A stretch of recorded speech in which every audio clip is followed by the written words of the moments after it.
Et nous sommes très heureux d'accueillir Nicolas Hulot aujourd'hui pour cette soirée. Vous allez intervenir autour de ce thème, l'humanité face à une crise de sens.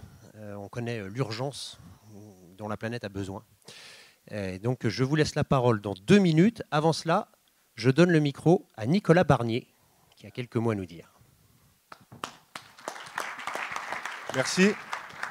Alors, je voulais juste faire un petit récap pour les nouvelles personnes qui viennent ici. Donc, toutes ces conférences sont organisées dans le cadre du Club d'Iéna présidé par Louis Vogel, d'ailleurs candidat à Melun, pour information. On a eu la chance d'avoir Arnaud Danjean, qui est venu nous parler d'Europe de la défense. On a eu la chance d'avoir Michel Barnier, qui est venu nous parler du Brexit. Maintenant, Nicolas Hulot. Merci, tu m'as connu tout petit, donc le temps passe et les problèmes écologiques sont toujours là. Donc c'est sympa d'être là. On aura probablement aussi Thierry Breton. On a pour principe d'annoncer la prochaine conférence. Alors malheureusement, je n'ai pas de date à vous donner, parce que je n'ai pas défini la date avec son cabinet, mais il a donné son accord de principe. Donc on va définir la thématique avec ses équipes, et ça sera très très probablement la prochaine conférence. Voilà, profitez-en bien. Merci Nico d'être ici, et à toi de jouer. Merci Nicolas.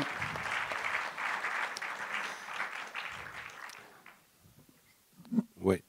Bien, bonsoir à toutes et à tous. Monsieur le ministre, cher Nicolas Hulot, on est très heureux de vous recevoir ce soir. Comme l'a dit l'autre Nicolas, les questions qu'on va aborder sont des questions essentielles et on va essayer de ne pas faire de langue de bois du tout, comme c'est l'habitude, ne pas faire de langue de bois, c'est l'habitude au Club d'Iéna. Alors, nous vous accueillons en tant que président d'honneur de la Fondation Nicolas Hulot pour la nature et l'homme. Et avant de vous donner la parole, je voudrais simplement retracer un peu votre parcours pour que tout le monde sache tout ce que vous avez fait. Vous êtes connu, reconnu, mais on va rappeler un certain nombre de choses. D'abord, et ça tout le monde le sait, Nicolas Hulot est un acteur incontournable de l'écologie dans notre pays. C'était un précurseur et à un moment où c'était pas si simple que ça. Votre parcours professionnel est très riche, journaliste reporter, animateur, producteur de télévision, écrivain, homme politique, sur le tard, et toujours avec une seule et même cause à défendre, la cause écologique. Il y a une ligne directrice et Nicolas s'y est toujours tenu. Vos premiers pas en tant que reporter vous emmènent au Guatemala et en Afrique du Sud. Travaillez un peu. Alors de 1978 à 1987, vous travaillez en tant que journaliste à France Inter. À la fin des années 1980, vous devenez familier des téléspectateurs et un porte-parole de la protection de l'environnement en présentant la fameuse émission de télévision que tout le monde connaît. Laquelle? Ushuaïa. Exactement. Ils sont timides. Le magazine de l'extrême qui est diffusé sur TF1. En 1990, vous créez la Fondation Nicolas Hulot, qui soutient des initiatives environnementales en France et à l'étranger pour engager la transition écologique et lutter contre le mal du siècle, le mal de notre planète, le réchauffement climatique. À ce titre, cette fondation a été reconnue d'utilité publique. Au cœur de toutes vos actions se trouve la justice sociale. Vous défendez aussi, au-delà de la justice sociale, bien sûr, l'environnement, mais aussi la démocratie. Et vous vous appuyez sur 3 piliers majeurs. D'abord, l'information scientifique, la plus complète, la plus objective. On ne dit pas n'importe quoi. Et c'est vrai que dans le discours écologique qu'on entend parfois, c'est pas très clair, c'est pas toujours scientifique. Vous, c'est primordial. On parle d'abord de ce qui est objectivement vérifiable. Ensuite, la diffusion des connaissances. L'écologie, c'est le combat de tous. Il faut appliquer une véritable pédagogie. Finalement, ça dépend de nous. Et donc, vous voulez que ce soit les hommes qui changent les choses. Les hommes et les femmes. Ensuite, la participation au débat public. En proposant et en portant des solutions concrètes pour mettre en œuvre, sortir du discours et mettre en œuvre la transformation de nos sociétés.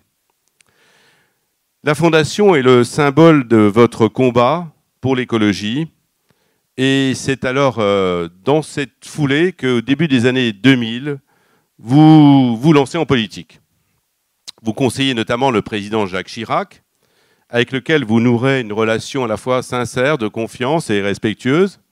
Et puis, pour interpeller et sensibiliser, ça tout le monde s'en souvient, les différents candidats à la présidentielle de 2007 sur la question environnementale, vous lancez le pacte écologie en 2006. Alors, qu'est-ce que c'est ?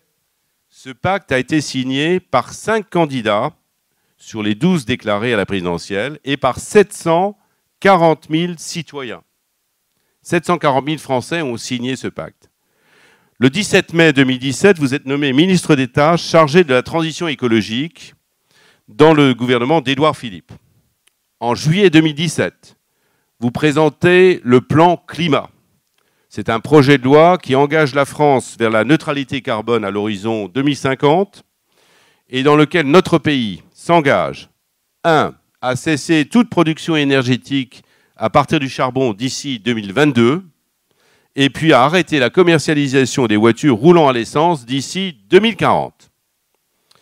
Le 28 août 2018, vous reprenez votre liberté de parole et c'est donc avec une très grande joie, très grand honneur pour nous de vous accueillir ce soir. Vous êtes un admirateur de Nelson Mandela et puis dans cette foulée, vous êtes en train de vous poser la seule question qui compte, c'est le sens pour nous, êtres humains, qui, dans le monde entier, le sens de la vie que nous voulons avoir en commun, tous ensemble. Que reste-t-il de tout ça ? À vous la parole.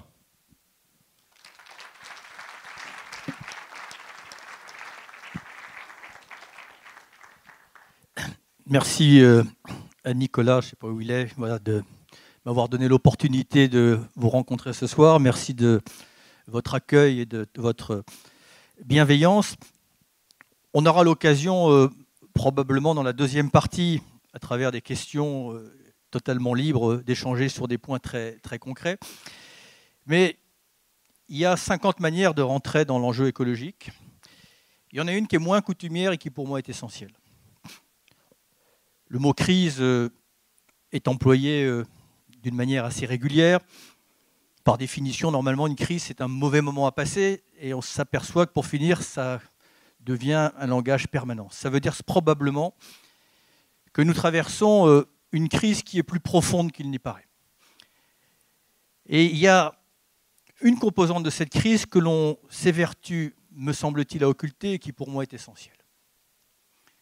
C'est la fameuse crise de sens. Einstein disait, et quand il a écrit cette formule, quel visionnaire a-t-il été ? Il disait « Notre époque se caractérise par la profusion des moyens et la confusion des intentions ». Je pense que c'est franchement ce qui caractérise le plus notre époque et le point d'équilibre sur lequel nous sommes. Plus récemment, Edgar Morin le dit différemment, il dit « Nous sommes technologiquement triomphants, mais culturellement défaillants ». Et c'est bien le paradoxe de l'entrée de ce siècle. Ce n'est pas un déficit d'intelligence, ce n'est pas un déficit de moyens, c'est une confusion des intentions. Notre intelligence, elle est mise en demeure de prendre en charge les conséquences de son propre succès. Et cette question du sens, pour moi, elle est centrale. Elle est centrale parce que, évidemment, nous aurons besoin de plus de technologie. Nous aurons besoin de transformer notre modèle économique. Mais ce dont nous avons cruellement besoin, c'est d'une intelligence et d'une volonté collective. C'est la seule chose dont nous avons prioritairement besoin. Préciser ensemble nos intentions, remettre dans le bon ordre les fins et les moyens. Vous savez, j'ai une vision peut-être un peu caricaturale de l'histoire de l'humanité, ou même de l'histoire du vivant, ou l'histoire de notre planète. Je pense qu'il y a eu 2 grandes étapes jusqu'à présent. La première étape, c'est un saut de la vie. La vie a surgi du minéral, de cette bouillie minérale il y a 4,5 milliards d'années.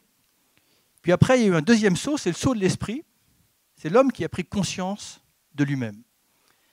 eh bien, par un hasard du calendrier, un hasard génétique, un hasard historique, nous nous trouvons tous sur cette planète pour franchir le 3e saut, qui est le saut du sens.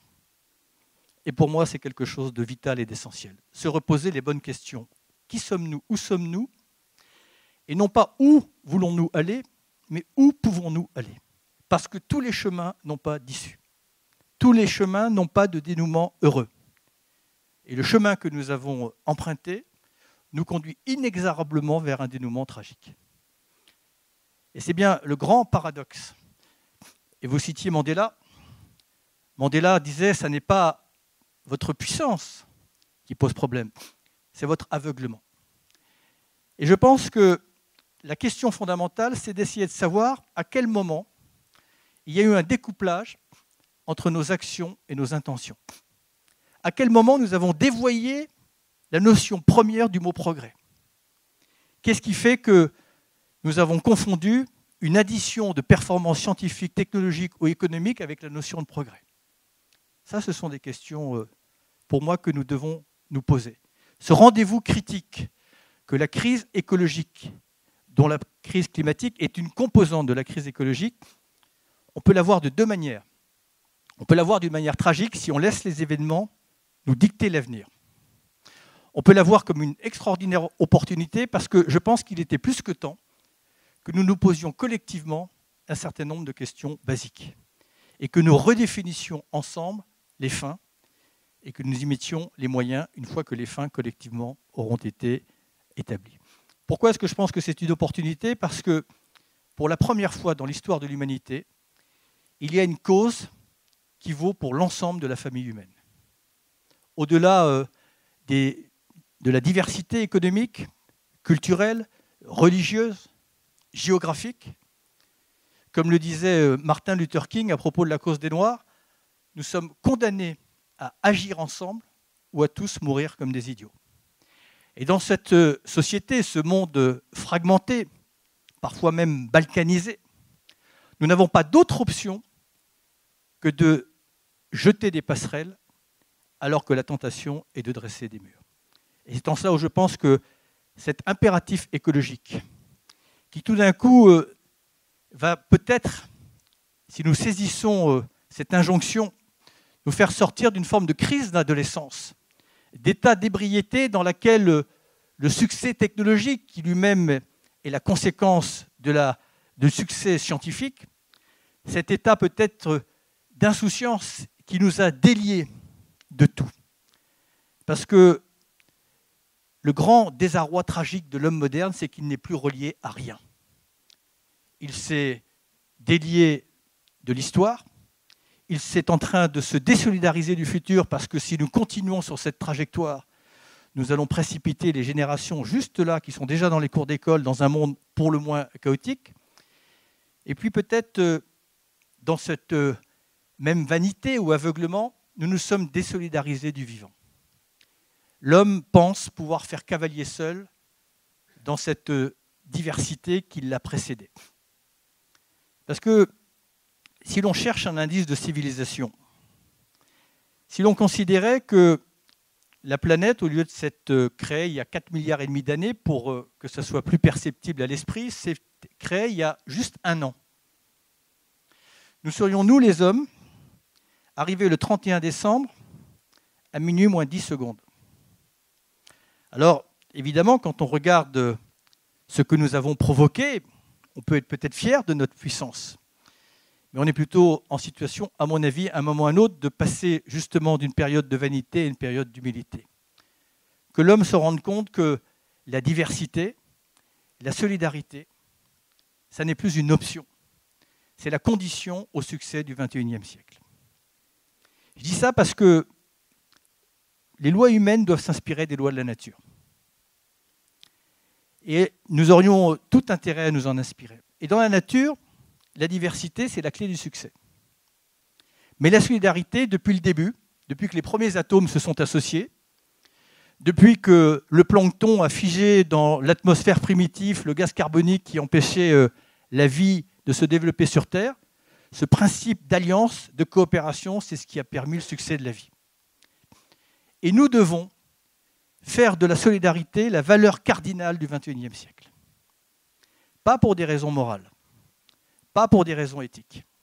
Chacun se fait l'éthique qu'il a envie de se faire, se construit l'éthique qu'il a envie de se construire, ou cède à la morale qu'il a envie d'écouter. Mais pourquoi je ne veux pas placer le thème de la solidarité sur un registre moral?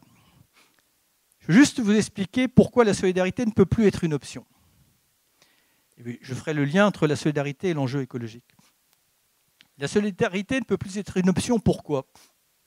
Parce qu'il y a quelque chose qui a profondément changé dans le monde qui est le nôtre en l'espace de quelques décennies. Ce qui a changé, c'est que le monde, par la technologie notamment, s'est brutalement et soudainement connecté. Il s'est connecté par, dans un premier temps, les ondes, dans un deuxième temps, la mobilité, et puis plus efficacement, par Internet. Le monde s'est connecté, et en se connectant, tout cela évidemment alimenté par cette mécanique ou cette dynamique de la mondialisation qui a été une sorte de faux espoir du monde parce qu'elle a donné le sentiment que, en se connectant, nous allions mutualiser nos moyens et que nous allions gommer les inégalités, ou en tout cas les atténuer. Eh bien, cette brutale connexion, à défaut d'avoir amplifié les inégalités, elle les a confrontées. Et ça change la donne. Parce que quand vous confrontez les inégalités, à l'exclusion, vous ajoutez un élément explosif qui est l'humiliation. Et pour moi, c'est un élément très important et qui explique pourquoi, pour moi, la solidarité n'est pas une option. Parce que vous ne pouvez pas condamner ceux qui n'ont pas la même espérance de vie, ceux qui découvrent un beau matin par Internet ou simplement par comparaison avec ceux qui viennent passer des vacances chez eux, que par un déterminisme inacceptable, les chances de succès dans l'existence valent pour 40% de l'endroit où vous naissez, de 30% ou de 40% de la famille dans laquelle vous êtes éduqué, et simplement de 20% de votre propre mérite personnel.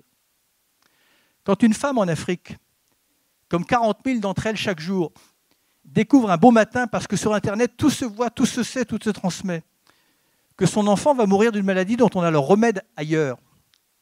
Tant qu'elle ne le savait pas, elle mettait ça sur le compte de la fatalité. Mais quand elle découvre un beau matin que dans son village, par la mondialisation, on a été capable d'amener une bouteille de Coca-Cola, mais pas un traitement antipaludéen, cette humiliation, c'est le terreau de toutes les violences. Et pourquoi est-ce que je lis cette confrontation des inégalités avec l'enjeu écologique et avec la crise climatique? Tant que celles et ceux qui subissent les aléas des changements climatiques, dont je rappelle quand même que les changements climatiques et leurs conséquences jettent dans le désespoir et surtout le chemin de l'exil et de l'immigration 3 fois plus que les conflits. Ce sont des dizaines de millions de personnes qui, soit par un phénomène au long cours qui est celui de la désertification, soit par des phénomènes beaucoup plus brutaux comme la répétition des typhons ou des cyclones, qui sont obligés de quitter définitivement leur lieu de vie. Sans compter les centaines de milliers de victimes que les changements climatiques provoquent directement ou indirectement. Quand ces hommes et ces femmes découvrent, parce que maintenant la connaissance a été partagée, que ce phénomène qu'ils subissent au Sahel, aux Philippines, à Haïti, ou en Indonésie, ou même en Australie, que ce phénomène que cette amplification et cette multiplication des extrêmes climatiques, si meurtriers, est la conséquence d'un phénomène qu'ils n'ont pas provoqué, qui est la conséquence d'un modèle économique dont ils n'ont pas profité, et qui, si on veut être juste avec l'histoire, parfois, non pas pour s'en culpabiliser, mais pour s'en responsabiliser, c'est fait sur leur dos. C'est l'ultime injustice.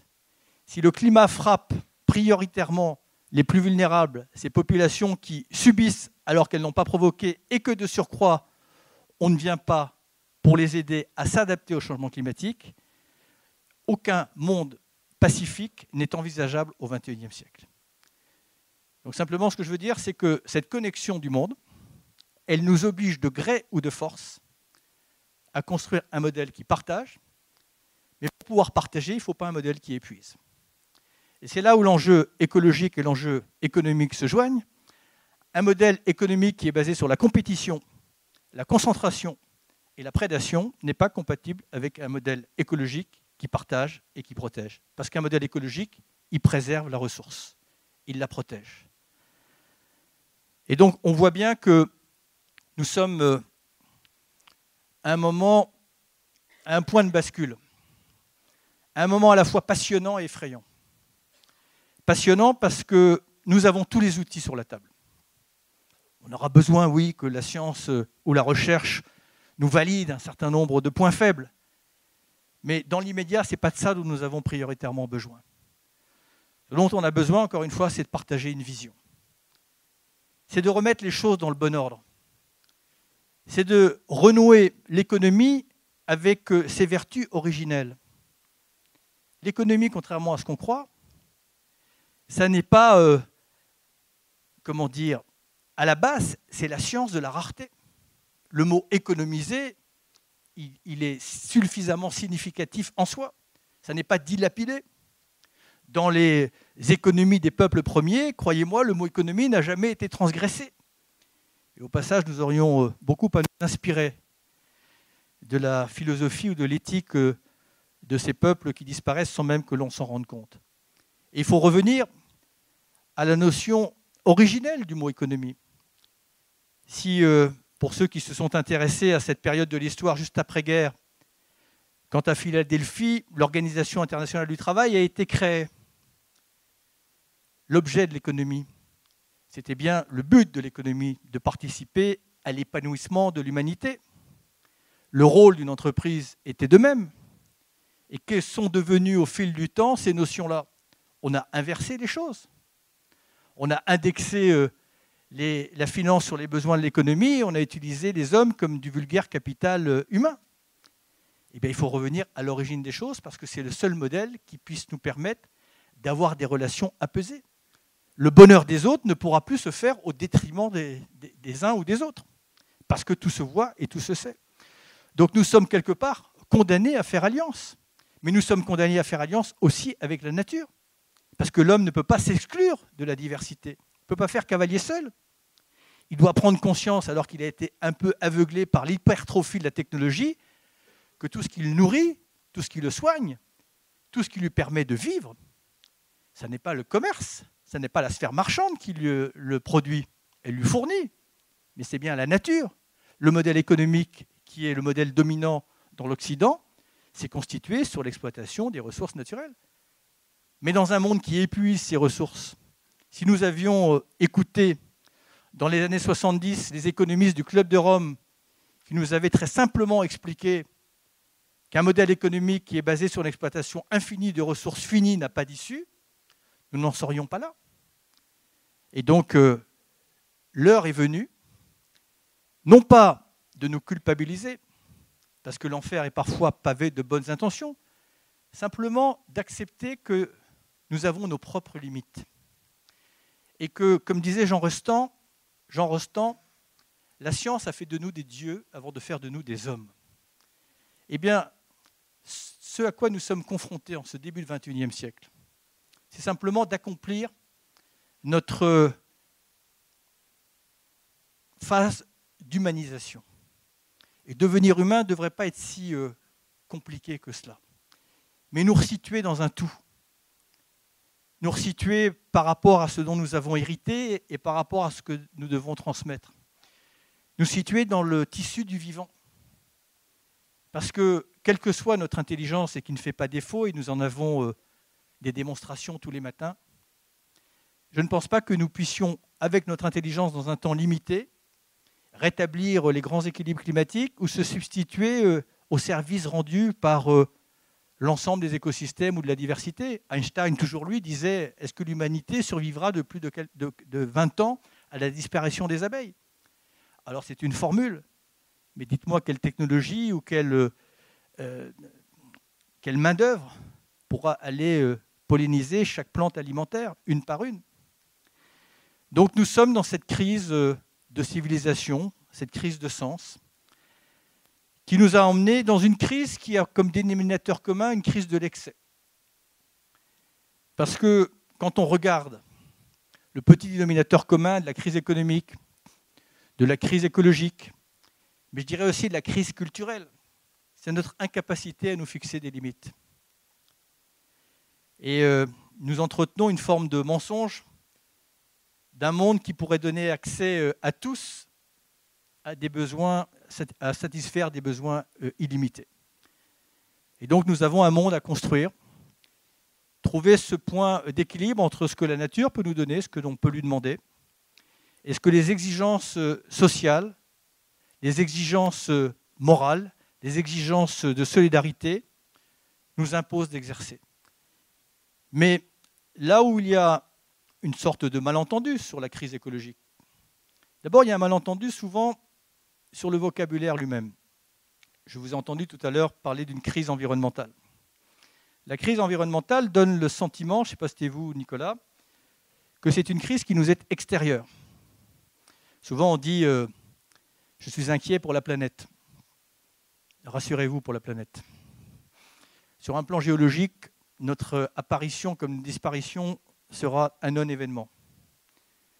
Le sujet qui doit nous rassembler, c'est un sujet humaniste, c'est bien la protection de l'humanité. Et nous nous trouvons à ce point critique, ce seuil étroit de tolérance. Mais encore une fois, la bonne nouvelle, je reviens à la phrase d'Einstein, ce sont les moyens. La mauvaise nouvelle pour l'instant, ce sont les intentions.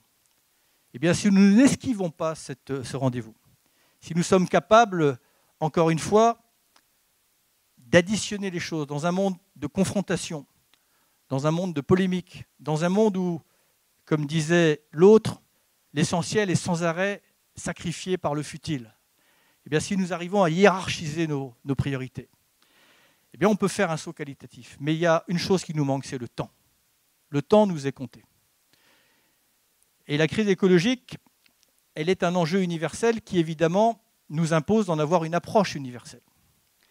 Et c'est la grande difficulté, ce qui explique aussi parfois le retard que nous prenons, le doute, les résistances. C'est que chacun se dit, si l'autre ne fait pas, à quoi bon faire les choses?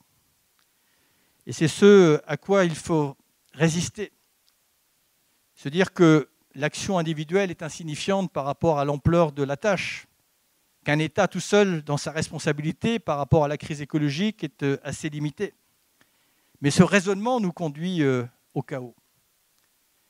Je vous demande de méditer, vous allez me dire que l'exercice est un peu facile, cette petite phrase du Dalai Lama qui dit « Si vous pensez que vous êtes trop petit pour changer le monde, alors faites l'expérience de dormir avec un moustique et vous verrez qui empêche l'autre de dormir. » Eh bien, je vous demande d'empêcher l'autre de dormir.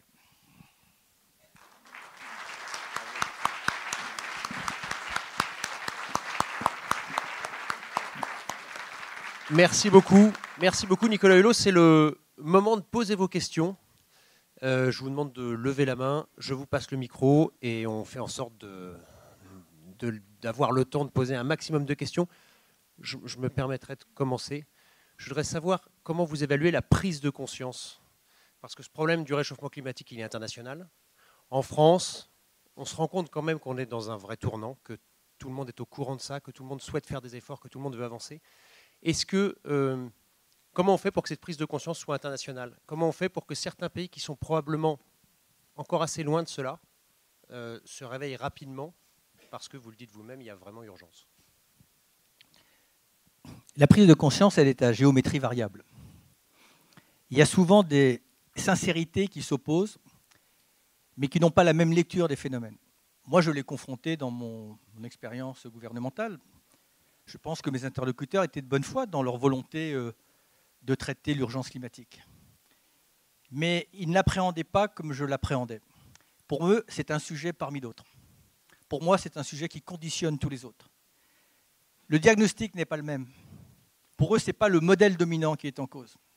Ils considèrent que même ce modèle dominant doit lui-même sécréter ses anticorps. Pour moi, c'est ce modèle-là qu'il faut remettre en cause. Et donc, il n'y a pas la même lecture.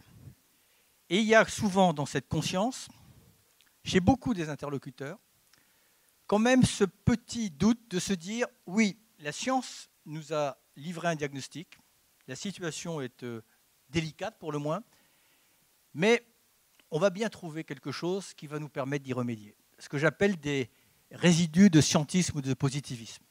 Se dire, nous avons provoqué quelque chose, ce que certains appellent la géo-ingénierie. Vous avez quand même, et notamment aux États-Unis, mais pas simplement, les mêmes qui pendant très longtemps ont été ce qu'on appelle des semeurs de doute, c'est-à-dire qui ont fait en sorte de s'opposer à la parole de la science pour nier la responsabilité anthropique des changements climatiques, sont en train de nous dire, bon, effectivement, il y a peut-être un phénomène, mais vous inquiétez pas, on va par exemple balancer je ne sais quel sulfate dans l'atmosphère pour empêcher l'énergie d'arriver sur Terre. Ou d'autres proposent de mettre du zinc dans les océans pour multiplier le plancton, pour que ce plancton capte l'excès de CO2. Là, ce qui, encore une fois, n'est pas une vue de l'esprit. Certains sont les promoteurs de ce type de décision. Et là, on rentrerait, à mon avis, dans une phase finale. C'est-à-dire que, encore une fois, on toucherait aux grands équilibres et le génie humain est probablement sans limite. Mais enfin là, je pense qu'on toucherait... voilà. Après, l'étape de la prise de conscience, elle a été assez longue. D'abord parce qu'il y a un doute légitime qui, pendant longtemps, a opéré. Ça paraissait incroyable que l'homme se mette en situation de compromettre des équilibres qui se sont établis pendant des siècles et des millénaires. La science a tranché. Et franchement, vous trouverez toujours quelques paroles résiduelles, mais qui ne représentent qu'eux-mêmes. Preuve en est, c'est que les scientifiques eux-mêmes, les géologues, considèrent que nous avons changé d'ère. Nous sommes rentrés dans l'Anthropocène. L'Anthropocène, ça veut dire que l'ère de l'humanité, qui est quand même pas rien, ça veut dire en clair que l'homme est devenu son propre facteur déterminant. Alors, à ce constat scientifique, je peux y adosser deux phrases de philosophes. Il y en a un, Foucault, qui disait « Je déplore que le sort de l'humanité soit dans d'aussi mauvaises mains que les siennes ». J'espère qu'il aura tort. Et l'autre, Bergson, qui disait « L'avenir de l'homme est incertain parce qu'il dépend de lui ». Mais ce qui est important, c'est... Moi, la seule chose qui m'effraie, c'est le jour où nous n'aurons plus les cartes en main. Et nous pouvons encore décider à la place de l'avenir. Nous ne pouvons pas revenir en arrière. Le monde de demain, de toute façon, va être radicalement différent du monde d'aujourd'hui. Le coup est parti. Quand bien même, demain matin, l'humanité arrêterait d'émettre le moindre tonne de CO2 ou de gaz à effet de serre, de toute façon, les changements climatiques sont partis. Donc on peut jouer simplement sur le curseur. Alors, encore une fois, l'étape d'après, mais qui aurait dû s'initier il y a déjà 20 ou 30 ans, c'est de traduire cette prise de conscience et ce diagnostic scientifique en action. Mais comme je l'évoquais tout à l'heure, la grande difficulté, c'est que certains, à juste titre, se disent à quoi bon, nous, en Europe, être exemplaires, se mettre un certain nombre de difficultés, de normes, de réglementations ou de fiscalité qui soient contre-productives si la Chine ou les États-Unis s'en exonèrent. Après, comment convaincre ? Je crains malheureusement que notre meilleur allié, ce seront les événements eux-mêmes, puisque la rationalité n'a pas opéré. Nous avons eu quand même, et j'en ai été un des artisans, une conférence à Paris, la COP21, où vous avez 174 États, ce qui était inédit depuis les accords de Yalta, qui ont signé un document qui, quelque part, confirmait le diagnostic et s'engageait à une neutralité carbone à l'horizon de 2050. On aurait pu croire qu'au sortir de cet accord de Paris, dont personnellement je n'étais pas le plus enthousiaste parce qu'il n'était pas contraignant, en tout cas que nous allions nous mettre en route. Et malheureusement, depuis l'accord de Paris, jamais l'humanité n'a émis de gaz à effet de serre. Alors, ça me fait penser à une phrase... autant de gaz à effet de serre. Oui, et autant de gaz. Ça me fait penser à une phrase de Bossuet. Bossuet disait « Nous sommes d'étranges créatures qui nous affligeons des effets, mais qui continuons à adorer les causes. » Et c'est exactement à ce point critique que nous sommes. Jusqu'à quand allons-nous adorer les causes qui nous emmènent dans cette situation ? Et pour répondre très rapidement à votre question, je crains que les événements seuls nous ramèneront à la réalité. Ce qui se passe en Australie, ce qui s'est passé en Amazonie, ce qui s'est passé en Sibérie, c'est-à-dire des répétitions d'incendies, pour ne parler que de cette composante des conséquences climatiques, à un moment ou à un autre quand même, ça nous fait prendre conscience que quand la nature s'exprime, elle nous confronte à notre propre insignifiance. Et moi, un jour, j'ai eu la chance de rencontrer le pape actuel pour le convaincre de sortir un encyclique avant la COP 21. Et il m'avait dit, vous savez, Dieu pardonne toujours. L'homme parfois, la nature jamais. Merci beaucoup.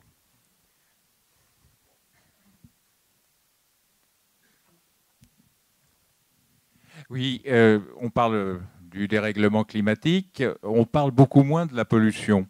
Et pourtant, c'est un phénomène, là où il n'est pas contestable que l'activité humaine est à l'origine de la pollution de façon totale. Et pourtant, c'est un domaine qui paraît relégué par rapport à l'empreinte carbone. Quelquefois, l'empreinte carbone, on se demande aussi si on en parle. Enfin, c'est quelquefois un moyen de gagner de l'argent. Et on a l'impression quelquefois que la finance se mêle avec, au service d'une bonne cause, mais pas forcément pour de bons motifs. Et pourquoi ce silence sur la pollution d'une manière générale ?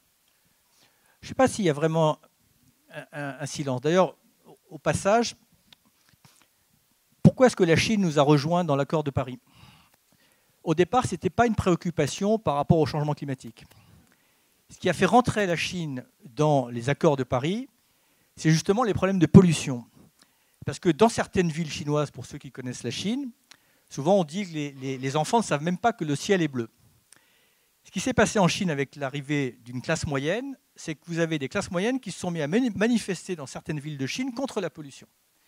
Quand on manifeste en Chine, ce n'est pas 100 000 personnes dans la rue, c'est plusieurs millions de personnes dans la rue. Le pouvoir en a été effrayé.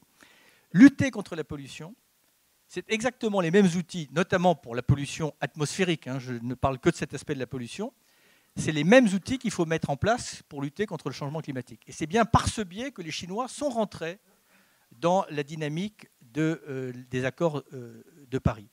Mais l'Organisation mondiale de la santé nous explique que la pollution, notamment atmosphérique, tue préventivement chaque année bien plus, 3 ou 4 fois plus que le tabac. Voilà. Donc lutter contre le changement climatique, ça a été dit par la patronne de l'OMS, c'est un agenda de santé publique. Donc c'est exactement. Alors maintenant que la finance puisse s'en emparer, évidemment en dévoyant les outils. Parce que quand des économistes comme Nicolas Stern, comme José Stiglitz ont commencé à s'intéresser aux outils qu'il faudra mettre en place pour sortir de l'économie carbone, il paraît assez compréhensible que si l'on veut dissuader d'investir dans une économie carbonée, il faut évidemment donner une trajectoire au prix du carbone, au prix des énergies fossiles, qui soit à l'avance prévisible et donc croissante, pour dissuader d'investir. C'est-à-dire faire en sorte qu'à terme, chaque investisseur comprenne que l'investissement dans l'économie carbonée ne sera plus rentable. Donc l'idée, c'est d'introduire un prix du carbone à la tonne de CO2 et de le piloter pour faire en sorte que même si le prix du baril du pétrole, lui, a tendance à baisser, jamais le prix des énergies fossiles ne baisse. Bon, c'est le prix carbone pour dissuader. La seule chose, c'est que si nous avions utilisé la recette de cette taxe carbone pour la transition énergétique, plutôt que pour combler le déficit des États, je pense que ça aurait été beaucoup plus efficace. On émet 50 milliards de tonnes de CO2 chaque année. Mettez la tonne à $20 la tonne.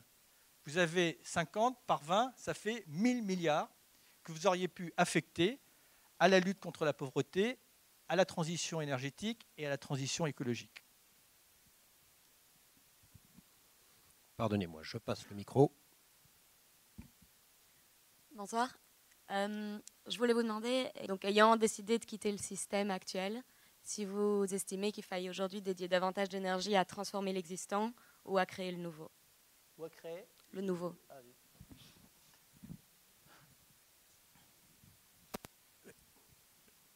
Tout ce dont nous avons hérité sur un plan technologique, sur un plan historique, sur un plan philosophique, sur un plan culturel, sur un plan civilisationnel, il ne faut pas le jeter avec l'eau du bain. Nous avons, et c'est ce que je disais tout à l'heure, nous avons un acquis fantastique. Mais il faut leur donner différemment. Il faut se fixer des priorités. Il faut surtout, puisqu'on est dans une réflexion sur la question du sens. Un jour, un de mes mentors, qui s'appelle Dominique Bourg, m'a expliqué qu'on avait une mauvaise interprétation du mot liberté. Dans l'esprit commun, la liberté, c'est la liberté de faire ce qu'on veut. Donc d'échapper à toutes sortes de règles. En fait, étymologiquement, la liberté, c'est la loi qu'on se fixe à soi-même. Et on ferait bien de renouer aussi avec cette notion-là, parce que nous devons nous fixer un certain nombre de limites. On doit se fixer des règles de choix. Parce que nous avons cédé pendant plusieurs décennies à deux principes qui nous ont conduits dans l'impasse dans laquelle nous sommes. Un principe technologique, tout ce qu'on pouvait fabriquer, produire, on le faisait, sans se poser la question de savoir si ça participait à l'épanouissement humain, c'est-à-dire à l'amélioration de la condition humaine. On a dévoyé la notion de progrès. Et le deuxième principe, c'est le principe économique, tout ce qu'on pouvait se payer, on se le paye. Donc ça, on doit s'exonérer de ces deux principes. On ne doit faire des choses que si elles ont un sens par rapport aux impératifs du XXIe siècle. Donc on doit rentrer dans un modèle qui fasse des choix. Il y a des choses qui ne sont plus compatibles. Alors quand on me dit oui, mais par exemple, souvent j'entends opposer la croissance et la décroissance. On nous dit mais vous allez nous faire rentrer dans un monde de décroissance.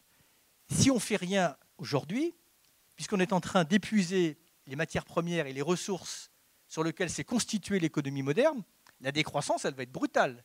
Parce que le jour où vous n'avez plus les matières premières, il n'y a pas que les terres rares qui vont s'épuiser. Vous avez des matériaux ou des minéraux basiques, le cuivre, le plomb, qui vont venir dans les 20 ou 30 prochaines années à la pénurie. Mais il en est de même pour des ressources naturelles qui sont vitales. Si on continue un modèle qui épuise des ressources comme les sols ou comme l'eau, on s'est quand même fait la guerre pour le pétrole. Donc vous imaginez quand même dans quel monde on va vivre si demain, vous ouvrez votre robinet et qu'il n'y a plus d'eau. Et ça n'est pas une chimère.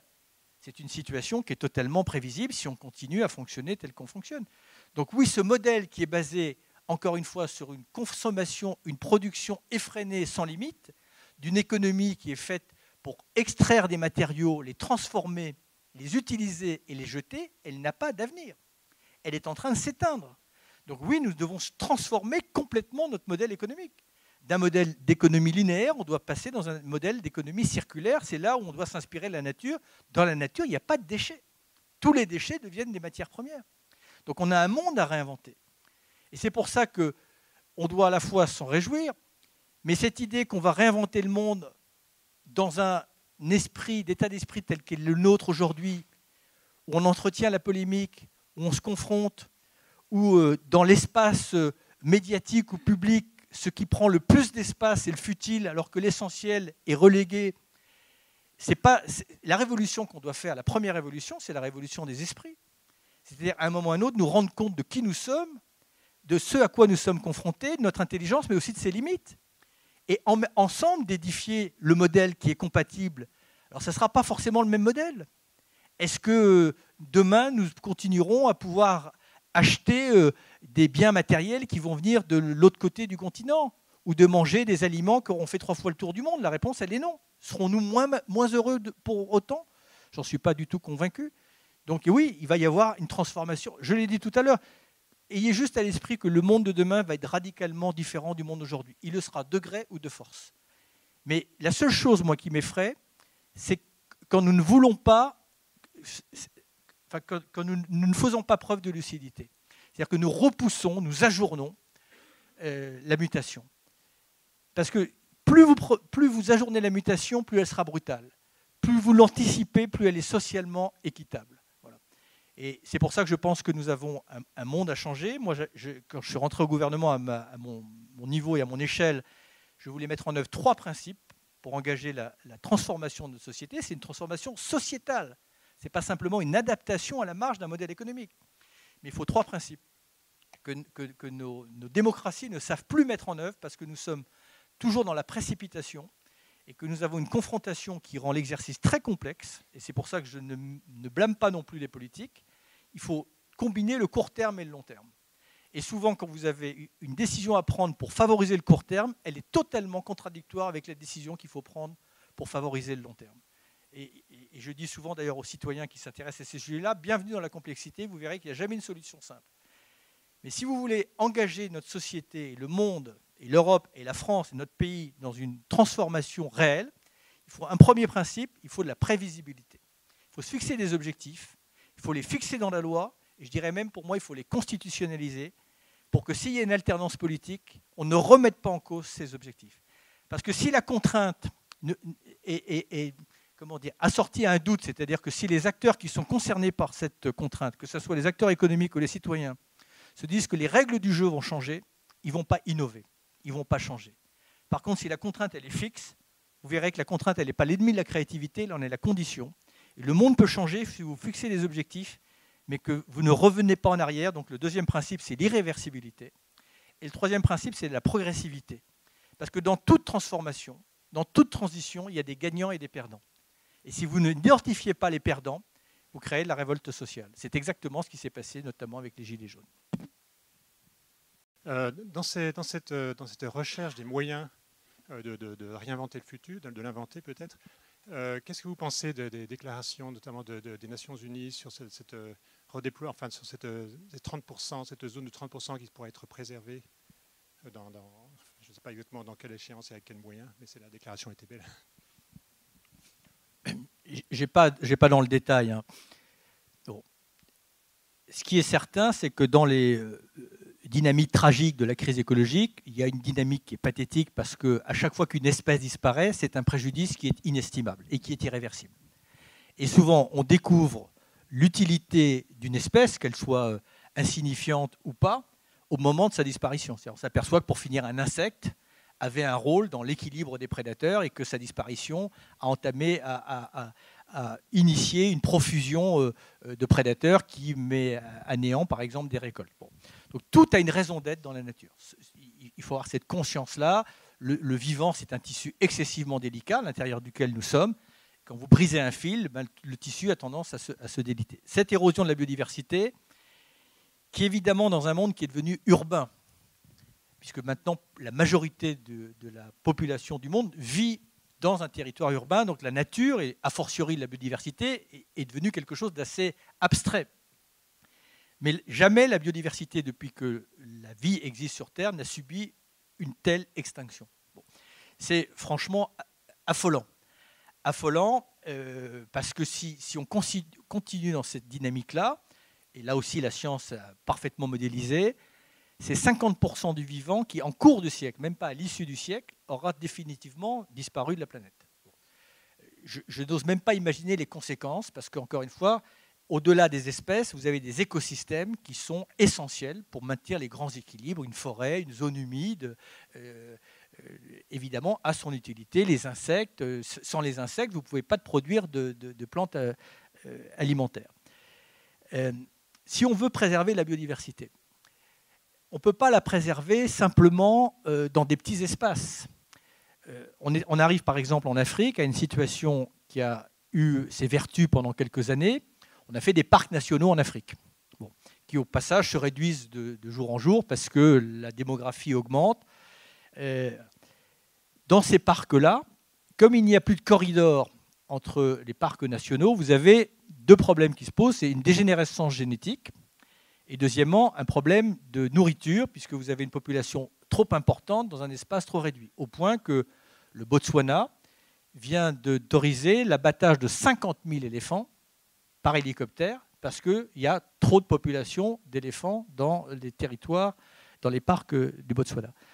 La nature, elle a besoin de quoi? Elle a besoin d'espace. C'est la première chose.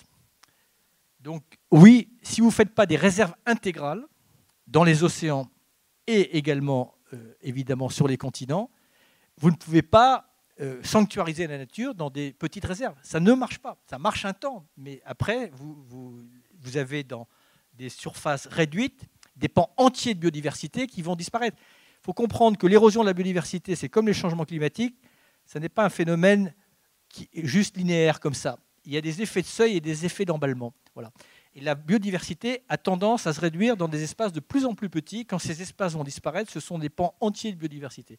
Donc oui, il faut créer des réserves intégrales dans les océans, évidemment, mais il faut aussi des corridors entre tous ces espaces, sinon ça ne fonctionne pas. Donc il faut de l'espace, il faut cesser de les empoisonner, parce que la biodiversité est évidemment très sensible à tout ce que l'on balance dans l'atmosphère ou dans les sols, parce qu'il n'y a pas que la biodiversité aérienne, il y a aussi la biodiversité des sols. Notre système agricole a transformé en l'espace de 50 ans nos sols, qui étaient quand même une extraordinaire réserve de biodiversité et grâce à laquelle on peut se nourrir, dans des supports parfaitement inertes. Il faut qu'on arrive à réaliser, c'est là aussi, dans cette crise de sens, que la vie sur Terre, elle tient du miracle. Et je ne fais pas ce prosélytisme ici. Mais un jour, un mathématicien m'a expliqué la chose suivante. Parce qu'on est tous avec des préjugés. Moi, je pensais que dans l'univers, la vie était la norme. Et un jour, on m'a expliqué que dans la vie, dans l'univers, c'est l'exception. En tout cas, jusqu'à preuve du contraire, malgré le fait qu'on ait envoyé des sondes qui sont sorties du système solaire, on n'a pas trouvé, peut-être que ça arrivera un jour, le début d'un commencement de preuve que la vie ait pu trouver un chemin ailleurs que sur Terre. Bon. En tout cas, c'est le constat actuel. Et il m'expliquait que la vie sur Terre, elle tient à pas grand-chose. Elle tient à un petit truc qu'on a au-dessus de la tête qui s'appelle l'atmosphère, qui a trouvé le bon équilibre de température. Voilà, donc on voit bien d'ailleurs, si jamais ça laisse passer un peu plus d'énergie, on voit qu'on monte très vite dans les tours. Et en revanche, si jamais ça en passait moins, on pourrait très vite revenir dans des périodes de glaciation. Donc il y a cet équilibre qui s'est installé. Puis la deuxième chose, c'est le petit substrat qu'on a sous les pieds, qu'on appelle l'humus, avec la même étymologie d'ailleurs que le mot humanité, qui a permis à l'humanité et qui permet à l'humanité de se nourrir. Bon, voilà. On est en train de détériorer ces deux écosystèmes qui nous sont vitaux. Donc l'érosion de la biodiversité, c'est un phénomène dont on parle moins que les changements climatiques parce qu'on se sent moins, impacté ou victime de l'érosion de la biodiversité, mais le préjudice sera exactement le même. Et d'ailleurs, les deux s'entretiennent. Le changement climatique prend de court l'ensemble du tissu vivant qui n'a pas le temps de s'adapter, parce que le vivant, de tout temps, a réussi à adapter à des périodes de glaciation, à des périodes de réchauffement. Mais ça se faisait sur des siècles ou des millénaires. Là, nous subissons, en l'espace de quelques décennies, des changements qui, normalement, se font sur des centaines d'années. Et que faisaient les organismes pour s'adapter? Soit ils mutaient, soit ils se déplaçaient. Mais aujourd'hui, ils sont pris de court. Et le fait aussi que la biodiversité soit en train de s'éroder, quelque part, aggrave les changements climatiques, parce que quand la forêt est détruite, quand les barrières de corail sont détruites, quand les zones humides sont détruites, quand les mangroves sont détruites, quand les sols ne stockent plus de CO2, eh bien, ça amplifie les changements climatiques. Donc, juste pour revenir à votre question, pardon si j'étais un petit peu long, bien entendu, il va falloir sanctuariser, mais pas sanctuariser comme ça dans des territoires isolés. Il faut également s'occuper de la biodiversité ordinaire. Je terminerai simplement, demain soir, je vais remettre une légion d'honneur à une jeune primatologue au muséum qui s'appelle Sabrina Krief, qui étudie depuis très longtemps l'automédication des chimpanzés. Elle s'est d'ailleurs aperçue, c'est des travaux qui sont très intéressants, que les chimpanzés avaient parfois la même pharmacopée que les populations qui vivaient dans les mêmes forêts. Le sort des grands singes, dans la dynamique actuelle, à l'état sauvage, est condamné dans les 30 ou 40 prochaines années. Donc on peut s'inquiéter parce que si l'anthropomorphisme n'a pas, quelque part, généré chez nous une réaction de soutien pour les protéger, qu'en sera-t-il de la biodiversité ordinaire qui est tout aussi utile à l'avenir de l'humanité? Oui, c'est moi. Je n'ai pas cassé l'ambiance. Non, pas du tout. Non, moi, c'est un sujet qui me tient vraiment à cœur, où j'aimerais vraiment avoir ton avis. Finalement, on se rend compte par tes propos que si cette mutation doit se faire, c'est retrouver le sens commun, donc l'unité, la détermination, et puis l'argent, puisque tout est finalement un peu dans ce monde une histoire d'argent. Et donc, différents États ont fait des initiatives, notamment, on va prendre l'exemple de la France, par la taxe carbone. Je reviens dans ce que tu évoquais, les inégalités, mais même dans des pays qui sont des démocraties et des pays développés, comme la France, 5e puissance mondiale. Et pourtant, lorsqu'on a instauré cette taxe carbone, ça a été ressenti, probablement pour aussi un peu d'autres raisons, hein, mais ça a été quand même ressenti par les classes populaires comme une injustice, parce qu'on savait absolument, on pensait que c'était un impôt supplémentaire, on ne savait d'ailleurs même pas comment cet argent serait utilisé. Et donc, du coup, il y a eu les gilets jaunes. Et donc, en fait, ma question, c'est que j'ai toujours cru, par rapport à l'histoire de la finance, il y a eu la chute de Lehman Brothers, qui était une banque emblématique. il y a eu la crise des subprimes, et finalement, de par l'erreur, à cause de la cupidité de certains, j'ai rien contre le métier de banquier ou de financier, mais à cause de la cupidité de certains, qui ont créé des produits dérivés, produits toxiques, qui en ont vendu partout, au final, qui a renfloué les caisses des banques? C'est au final le budget des États, donc les impôts des gens. Et donc ma question, c'est que je me suis toujours posé, pourquoi est-ce si compliqué d'instaurer cette fameuse taxe sur les transactions financières? Il y a 600 000 milliards de dollars au quotidien qui survolent nos têtes. Et donc, si on taxait de 0,00001% ces transactions, ça nous ferait un budget colossal. Alors, ça doit être pris à l'échelle mondiale. Et dernière petite observation sur cette taxe, à laquelle je pense que beaucoup de gens devraient croire, je trouve qu'elle est socialement juste, économiquement pour la finance indolore et technologiquement faisable. Alors pourquoi? Voilà. J'aimerais bien avoir ton avis. C'est bien parce que ta question me permet de mettre le doigt sur quelque chose d'essentiel. D'abord, juste revenir 2 secondes sur la fiscalité. Et après, je parlerai de la finance. La fiscalité, chacun le sait, c'est un instrument de recette qui permet à l'État de mettre en œuvre ses politiques publiques. Mais la fiscalité, ça peut être aussi un instrument comportemental. C'est-à-dire qu'une fiscalité, si elle est incitative ou dissuasive, elle peut guider la consommation et la production. Et c'est là où, jusqu'à présent, pour ne parler que de la France, mais l'Europe est pour moi aussi responsable, on a très mal utilisé l'outil de la fiscalité écologique. Si la fiscalité écologique, c'est une fiscalité additionnelle, ce qui s'est passé avec la taxe carbone. Si en plus, cette fiscalité, elle vient au moment où vous avez un baril de pétrole qui était en train de s'envoler, qu'il y a eu quand même un certain nombre d'empilements, d'additionnements, de prélèvements supplémentaires, que dans le même temps, brutalement, on rattrapait le prix du diesel sur le prix de l'essence, ça faisait beaucoup, c'est vrai, pour les mêmes personnes. Et donc la fiscalité écologique, ça ne peut pas être un instrument de recette. Ou alors, si c'est un instrument de recette, à ce moment-là, il faut basculer toute la fiscalité. C'est-à-dire qu'il faut soulager la fiscalité qui pénalise le travail. Je rappelle quand même que les prélèvements obligatoires en France, 70 ou 80% des prélèvements obligatoires, quelque part, pénalisent le travail, puisque ça pénalise l'employeur et l'employé. Donc c'est le travail qu'on pénalise. Moi, je pense que nous aurions tout intérêt à libérer le travail en enlevant ces prélèvements obligatoires. Et à ce moment-là, vous les déplacez soit sur la fiscalité de ce qu'il faut protéger, pour faire en sorte que les gens économisent là où il y a besoin d'économiser, et puis peut-être déplacer, adosser cette fiscalité, je dirais, à une fiscalité justement de la spéculation ou des revenus qui ne sont pas issus du travail. Bon. Donc ça serait une grande réforme, à mon avis, à opérer. Moi, c'est le principe que je défends. Mais en attendant, la fiscalité comme le prix du carbone, c'est une des raisons pour laquelle j'étais en conflit avec Bercy et avec Matignon. Pour moi, tout ou partie du fruit de la taxe carbone devait être fléché immédiatement dans ce que j'appelais un coussin social, parce que cette augmentation, pour certaines catégories, pas toutes, mettait des gens dans des impasses, notamment les gens qui, à cause du prix de l'immobilier, avaient été obligés de se déplacer dans les zones périurbaines, que l'on avait incité pendant des années par un avantage fiscal à acheter des véhicules diesel. Donc ces gens-là se trouvaient avec une double ou triple peine. Bon. Donc pour moi, il fallait flécher cet argent pour leur permettre soit de changer de véhicule, soit de changer leur chaudière, soit d'isoler leur bâtiment. Bon.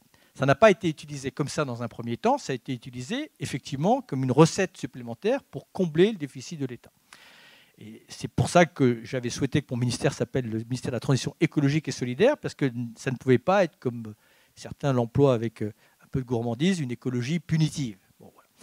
Mais imaginez que demain, vous ayez à l'échelle de l'Europe une TVA incitative sur tous les biens de consommation, les services qui ont un faible impact sur l'environnement, et quelque part qui respectent aussi des critères sociaux, et puis progressivement une TVA dissuasive sur tout ce qui n'est pas compatible avec les enjeux du XXIe siècle. Mais vous changez les modes de production et les modes de consommation en l'espace de 10 ans, parce que tout le monde aura intérêt dans la catégorie incitative.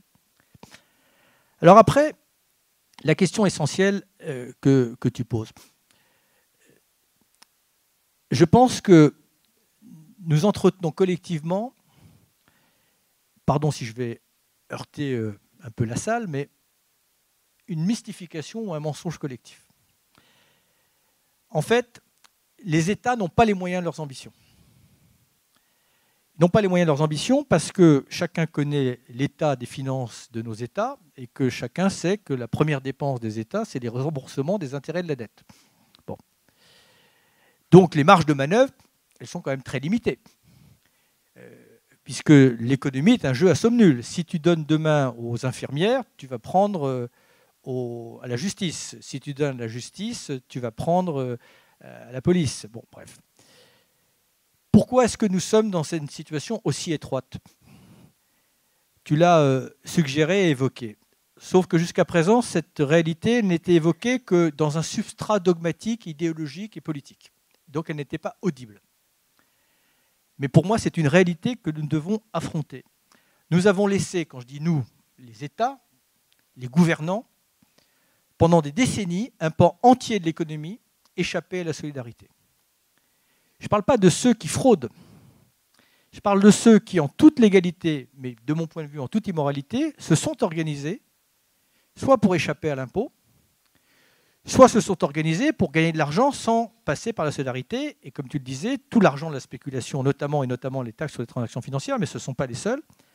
Et là où tu as raison, c'est que si on soumettait tout cela à un prélèvement qui soit très sincèrement presque indolore pour eux, mais qui changerait totalement la donne et les marges de manœuvre des États sur les enjeux sociaux et les enjeux écologiques, tu cesserais de condamner l'Europe à l'austérité et le Sud à la misère.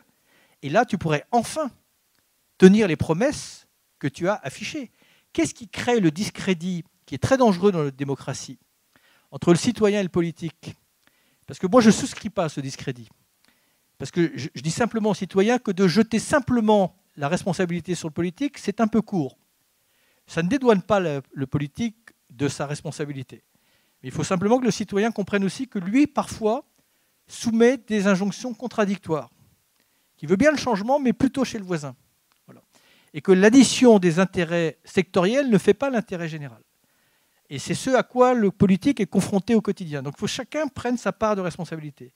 Mais cette défiance qu'il y a entre le citoyen et le politique, elle nous conduit très sincèrement dans une société dans laquelle je n'ai pas envie de vivre. Donc il faut rétablir cette confiance. Il faut associer le citoyen. C'est pour ça que pour moi, je prône ce que j'appelle une démocratie inclusive. Il faut que le citoyen soit associé à l'élaboration des politiques. Il faut qu'il en comprenne la complexité, il faut qu'il en comprenne la difficulté. Mais il faut aussi que le politique s'inspire du citoyen. Mais il faut aussi que le politique fasse revenir dans l'économie toute cette économie parallèle. Et effectivement, si l'on imposait l'argent qui s'est organisé, soit pour dormir dans les plateformes offshore, soit l'argent de la spéculation. Puis au passage, les règles économiques, ce ne sont pas des lois divines. Quand en 2008, il y a eu une crise financière, il me semble que l'orthodoxie économique et financière a été très rapidement transgressée. Il n'y a pas eu d'état d'âme. Alors, ce n'est pas simplement pour sauver le système bancaire, mais quand même, pour sauver aussi l'épargne des citoyens. Enfin, à l'époque, on a fait tourner la planche à billets. Quand on évoque cette possibilité pour faire face à la crise écologique, qui est donc une crise de l'humanité, il n'y a même pas la possibilité d'en parler. C'est-à-dire qu'il y a une forme d'intégrisme économique, alors que nous sommes dans une situation qui, elle, mérite qu'on sorte des sentiers battus. Si on répond à cette crise par les outils traditionnels, on n'a aucune chance d'y faire face. Bonsoir.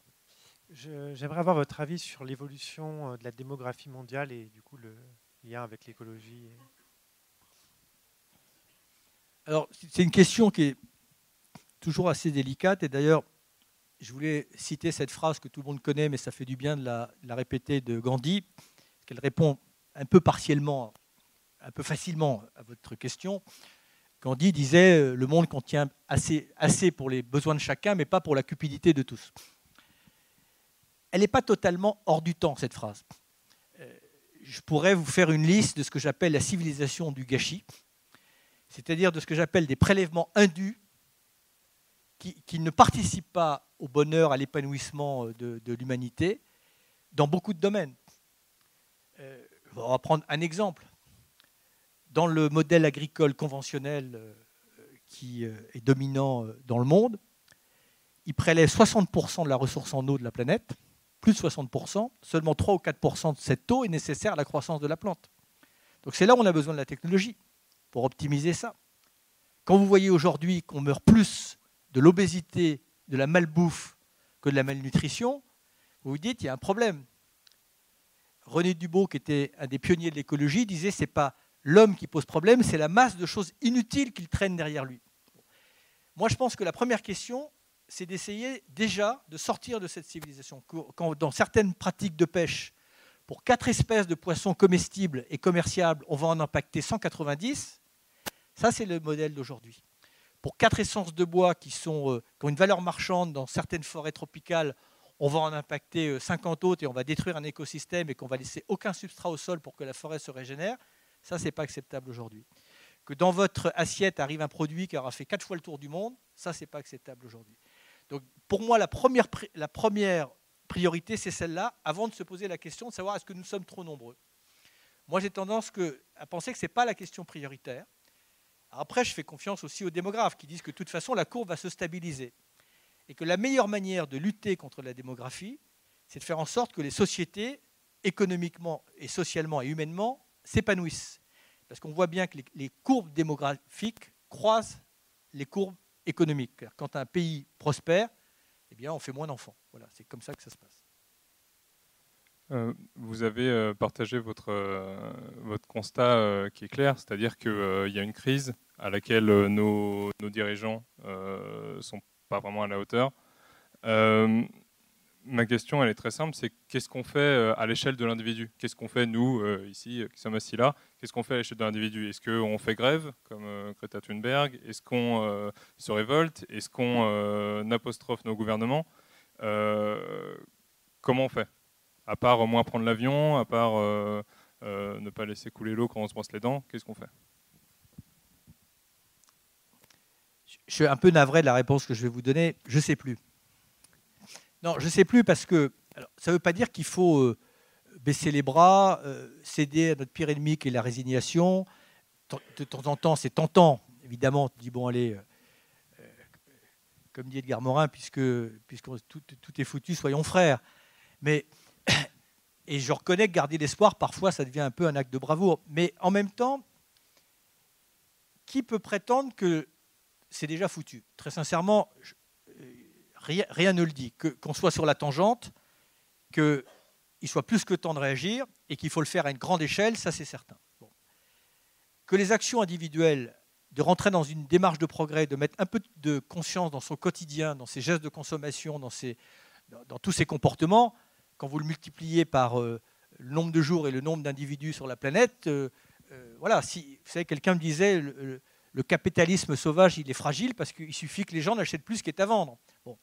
Donc, à la limite, si chacun oriente ses gestes de consommation et fait un choix au quotidien, quand, par exemple, il y a une demande en France pour des produits de qualité alimentaire issus de l'agriculture biologique, c'est le seul secteur qui a 2 chiffres de croissance. Donc, ça montre bien que quand il y a une tendance qui s'affiche, mine de rien, ça joue. Mais si la volonté individuelle ne rencontre pas l'organisation collective, au bout d'un moment, les choses s'épuisent. Donc, pour ça, il faut créer un cercle vertueux. Il faut quand même que les citoyens essaient d'avoir un choix, de changer leur comportement. Chacun à sa mesure, bien entendu. Moi, je pense qu'il faut rentrer dans un chemin de progrès. Mais si le gouvernement, par exemple, sur le bio, pour prendre un exemple de ce que je veux expliquer, j'entends dire, oui, le bio, c'est très sympa, mais enfin, c'est pour les bobos qui peuvent se le permettre parce que c'est plus cher. Voilà. C'est vrai que c'est plus cher. Mais pourquoi c'est plus cher? Si le bio avait été soutenu avec les mêmes subventions que l'agriculture conventionnelle, c'est comme les énergies renouvelables. Si elles avaient été soutenues avec les mêmes subventions que le nucléaire, je peux vous dire que ça serait largement rentable sur un plan économique. Ça l'est déjà d'ailleurs, par ailleurs. Le bio, si demain, pour prendre un exemple précis, pour accompagner cette lame de fond sociétale de gens qui veulent des produits de qualité et de proximité, on impose à la restauration collective 4,5 milliards de repas chaque année en France, de s'approvisionner à des circuits courts, pour que dans chaque commune, on installe des paysans qui vont produire ces aliments-là, vous allez créer une filière.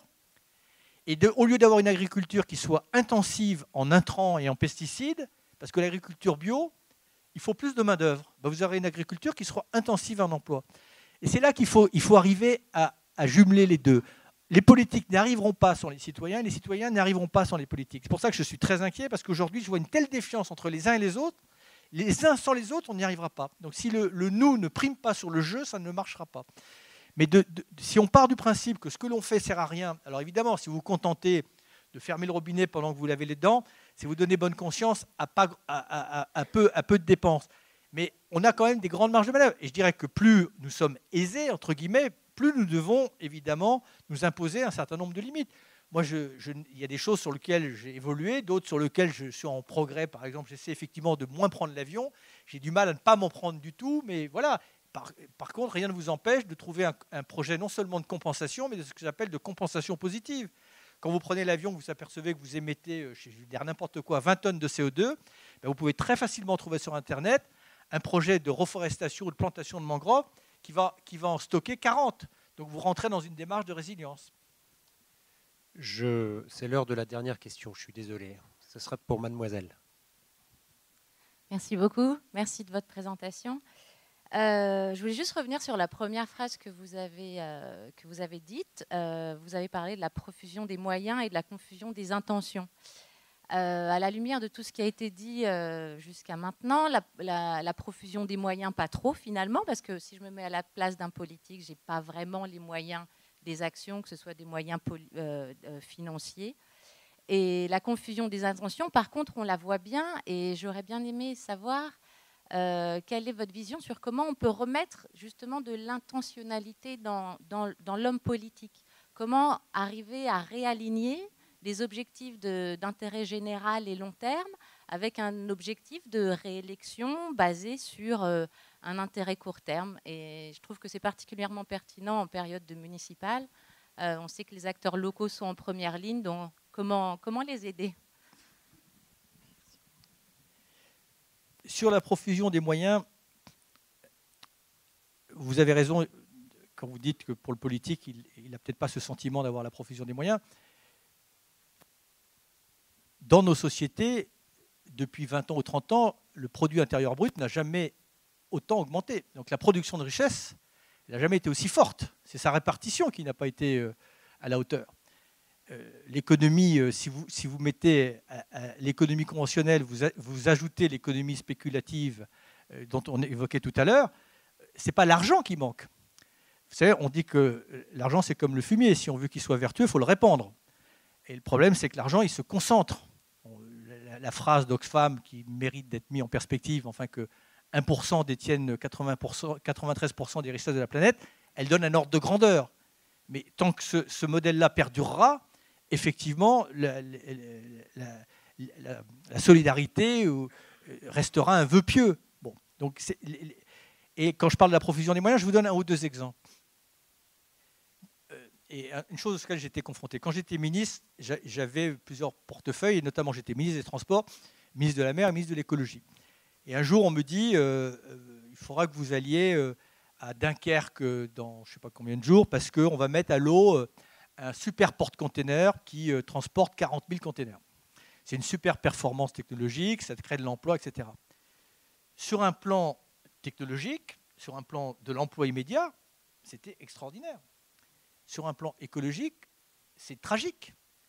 C'est tragique d'abord parce que vous savez que le transport maritime comme le transport aérien est exonéré de tout effort de réduction d'émissions de gaz à effet de serre.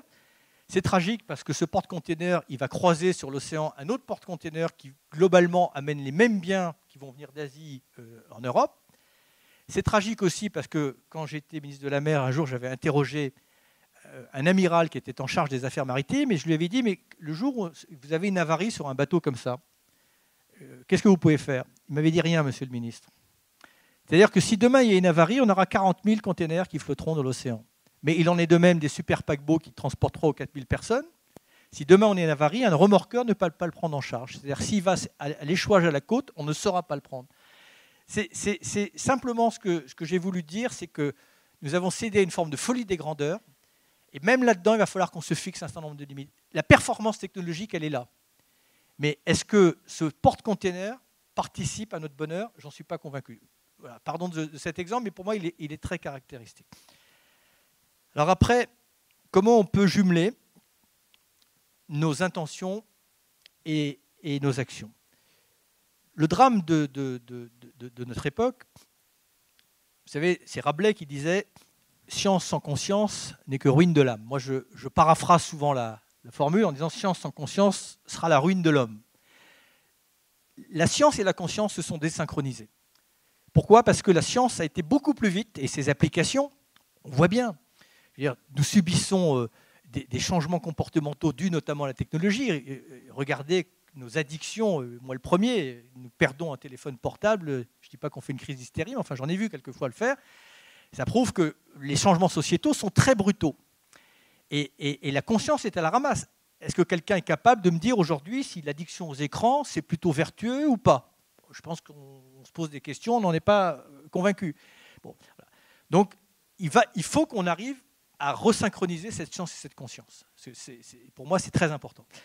Dans le monde tel qu'il existe aujourd'hui, de mon expérience gouvernementale, mais je le subodorais bien avant, nos sociétés sont dans le réactif, mais ne sont pas dans le prospectif. On est happé comme dans un fleuve en crue. La précipitation du temps est quelque chose d'absolument incroyable. C'est-à-dire le monde subit son changement, mais ne le conduit pas.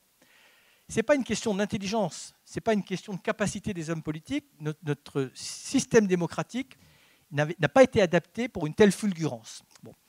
Donc je pense qu'il faut qu'il y ait dans notre démocratie un lieu apaisé, documenté, qui pourrait être pour moi une transformation du Conseil économique, social et environnemental, dès lors qu'on lui attribue un pouvoir politique, et notamment un droit de veto suspensif, dans lequel on associerait des experts, des sachants, des philosophes, des citoyens tirés au sort, bien entendu, des corps intermédiaires, et eux n'auraient qu'une grille de lecture, d'abord le futur, on planifie, on regarde si effectivement ce que l'on décide au temps actuel, quelque part, ne pénalise pas le futur, c'est-à-dire si on ne sacrifie pas le futur au présent, et on planifie, et quelque part, on évalue effectivement la pertinence des décisions. Et si on a l'impression qu'une décision ne correspond pas aux impératifs et aux enjeux, on a un droit de veto suspensif, et on demande à l'exécutif ou au législatif de revoir. Alors, je ne vais pas rentrer dans le détail. Je dis simplement que nos démocraties, elles ne sont pas adaptées à deux paramètres qui ont surgi à la fin du XXe siècle, la précipitation du temps et les enjeux universels, c'est-à-dire l'intrusion du futur. Voilà. En fait, le futur est un invité surprise dans notre logiciel. Autrefois, le futur, c'était les 20 prochaines années. Mais une décision qu'on prenait ne pouvait pas mettre en péril l'ensemble du futur. Tandis qu'aujourd'hui, on peut, par un certain nombre de décisions, compromettre gravement les conditions d'existence de nos propres enfants. Donc je pense qu'il faut que le futur soit représenté dans la démocratie. Voilà. Et puis je pense qu'il faut une démocratie plus inclusive. Pour moi, c'est très important aussi. Si on veut que le citoyen accompagne, influe, insuffle le changement, il faut l'associer à la complexité. Je dis ça pourquoi ? Parce que vous parliez à l'échelle locale, mais c'est vrai à l'échelle nationale. Il y a un tort dont il faut qu'on se débarrasse. Souvent, on consulte les citoyens, on fait une consultation, un débat public. Moi-même, j'étais à l'origine des assises de l'alimentation, enfin de l'agriculture. Après, il y a les assises de la mobilité, etc. À l'échelle locale, souvent, on va faire un débat public pour tel investissement. Est-ce qu'on fait un aéroport là ? Est-ce qu'on fait une autoroute là ? Etc. etc. Mon expérience prouve à quelques détail près que la plupart du temps, ces consultations sont cousues de fil blanc. C'est-à-dire qu'en fait, on consulte le citoyen, mais on ne tient absolument pas compte de ses préconisations ou éventuellement de ses suggestions d'alternatives. Ça aussi, ça crée de la crispation, bien entendu. Et il faut absolument qu'on change cette méthode-là. Le citoyen doit être associé. On ne peut pas lui imposer des choses. Si on fait un débat public, ça veut dire qu'on n'a pas pris la décision, qu'on la soumet, éventuellement on va la modifier. Mais j'ai trop vu, encore une fois, vous savez, je crois que c'est Clémenceau qui disait quand on veut se débarrasser d'un problème, on crée une commission. Bon, voilà. Il faut que si on crée des commissions, il faut que ça ne reste pas lettre morte. Le CESE, qui est à côté d'ici, produit beaucoup d'intelligence. Je le dis parce que je le sais.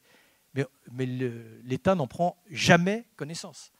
Donc, soit vous le gardez, mais à ce moment-là, vous lui donnez un pouvoir et une influence réelle, soit vous le fermez. Une toute dernière question, finalement. Bonsoir. Moi, j'ai l'impression que parfois les gens sont perdus parce qu'ils ne savent pas concrètement quelles seront leurs vies dans un monde post-carbone, comment ils vont se loger, se chauffer, se déplacer, dans quoi ils vont travailler. Et je voulais savoir, selon vous, quelles sont les compétences, les connaissances à acquérir dans le futur qui seront essentielles. Que les gens soient perdus, je peux le comprendre, parce que vous avez l'angoisse du présent. 80% des gens sont dans une forme de désarroi, d'inquiétude, de difficultés matérielles et économiques très palpables. Il ne faut jamais oublier ça. Souvent, je reprochais aux écologistes d'être assez intransigeants dès lors que les gens ne partageaient pas leurs inquiétudes. Enfin, c'est vrai que quand vous êtes à 20 ou 30 euros près par mois, quand vous ne savez pas ce que vos enfants vont devenir, je comprends, et je suis très indulgent, que l'avenir de 20 ou 30 ans ou 40 ans, que les changements climatiques, que la disparition des abeilles ne soient pas forcément votre priorité. Je l'entends, c'est pour ça que je suis très exigeant vis-à-vis des politiques, parce qu'eux ont cette responsabilité. On disait que gouverner, c'est prévoir, mais là, ils ont tous les éléments pour prévoir.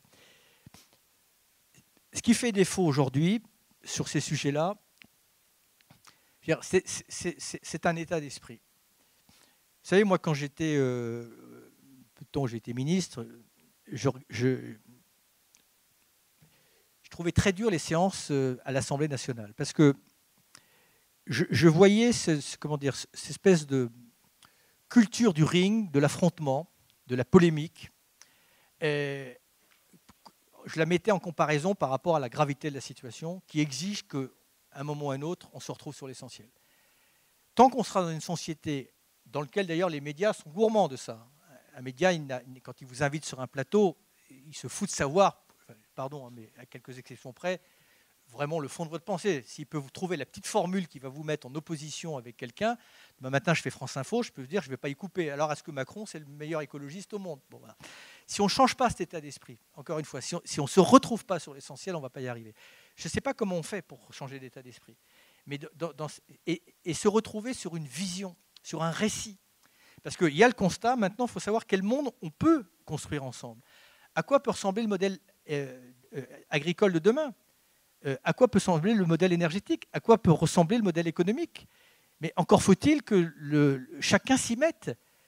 Vous trouvez normal que sur un enjeu, si tant est que vous y croyez, aussi important et essentiel, qui mette en péril l'avenir de l'humanité, sur un plan politique, pour ne parler que de notre pays, la droite se pince le nez quand vous parlez d'écologie parce que c'est un parfum de gauche, et qu'à gauche, les socialistes, jusqu'à présent, sous-traitaient un enjeu aussi complexe à un groupuscule politique. C'est aussi idiot que quand dans un gouvernement, on confie à un garçon qui a des grosses épaules comme moi la transformation sociétale tout seul, alors que tous les signaux qui sont engagés dans le gouvernement sont orthogonales avec la dynamique que j'essaie d'impulser. Donc, pour moi, le préalable, si on veut réussir l'avenir, c'est quand même de nous retrouver sur l'essentiel. Ce que l'on fait dans notre pays quand on est en état de guerre, et c'est pour ça que moi j'emploie des termes martiaux, nous sommes en guerre, l'ennemi c'est nous. On peut l'applaudir.